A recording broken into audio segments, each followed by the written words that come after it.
You have $1,000 sitting in your account right now, and the world is screaming at you to do something clever with it. Buy the dip, catch the next 10-bagger, throw it at whatever ticker is trending today, and every fiber of your screen-trained brain wants to obey.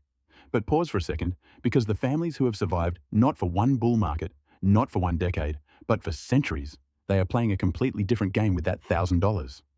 They are not chasing returns. They are buying insurance against the entire system you're so busy trying to win. And once you see how they do it, you can't unsee it. So let me walk you through exactly what happens if you take that $1,000 every single month and turn it into something the system can never inflate away, never delete with a keystroke, never default on. Let me show you how you hedge your future against a world that's quietly rigged against savers. Year 1. You make the decision. You walk into a dealer, or you place the order online, and $1,000 buys you, at today's prices, a little over half an ounce of gold. That's it.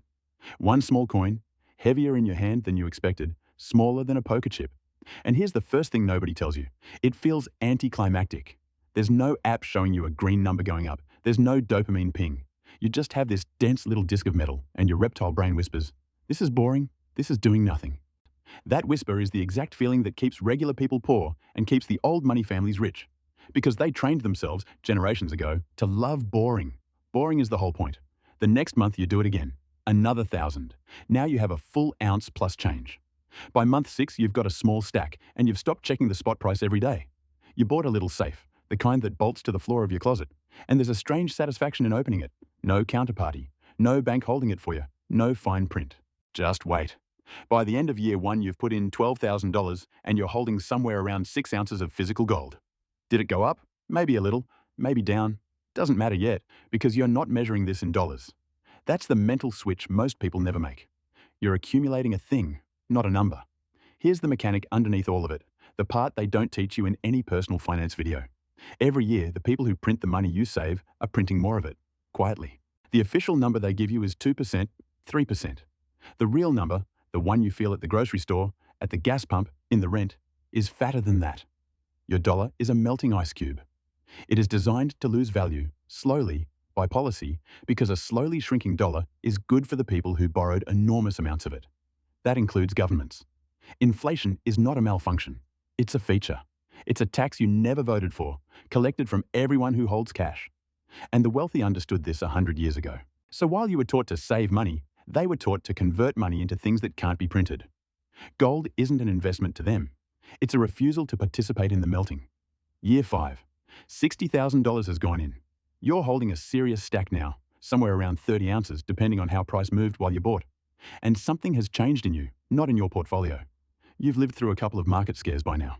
You watched your coworkers panic when their stock app went red, watched the financial news anchors put on their grave faces, watched people sell everything at the bottom out of pure fear. And you felt calm. Because half a kilo of gold sitting in a safe doesn't care about a Tuesday sell-off. It doesn't have a CEO who lies on earnings calls. It can't be diluted by a new share issuance. It just sits there, dense and indifferent, the same atomic element it's been for 4.5 billion years. That calm is the real asset you've been building, not the metal, the temperament. Because here's the trap most savers fall into. They protect their purchasing power for a while, then they get bored, then they get greedy, then they sell the boring thing to chase the exciting thing right before the exciting thing blows up.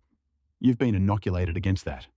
The monthly ritual, the $1,000, the order, the weight in your hand. It rewired you. You stopped reacting.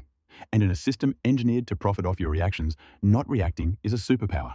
Now, look at where your neighbors are at year 5. Same income as you, maybe more. They've got a financed truck, a leveraged house, a brokerage account full of whatever the algorithm fed them, and a savings account quietly losing the inflation race every month. They feel rich because the numbers are big, but the numbers are denominated in the melting ice cube. You feel something different. You feel anchored. And right around here is where the game is about to get interesting, because the system that's been quietly taxing everyone is about to do the thing it always eventually does. It cracks. Not all at once. These things never happen all at once. First, it's a headline you almost scroll past. A bank somewhere wobbles. A currency in some country you couldn't find on a map loses half its value over a weekend, and the people there wake up to find their life savings can now buy a tank of gas. Then it creeps closer. The grocery bill that was $400 is suddenly $600 for the same cart. The number on your savings account hasn't moved, but it buys noticeably less than it did last year. Everyone around you is confused, angry, scrambling. And you open your safe, And the weight is exactly the same. The melting happened all around you, and you stepped off the ice. This is year 10, and this is where you learn the move the old families have been making for centuries. You buy the panic. Because here's what happens in a real crisis. People sell the good stuff to cover the bad stuff. They dump their gold to make a margin call, to pay a mortgage, to feel safe holding cash they don't understand is also failing. For a brief, ugly window, the price of the one thing that's actually working drops. Not because it's worth less, but because everyone's terrified and selling everything that can be sold. The amateur sees red and freezes. You see a sale. You've got a decade of discipline behind you.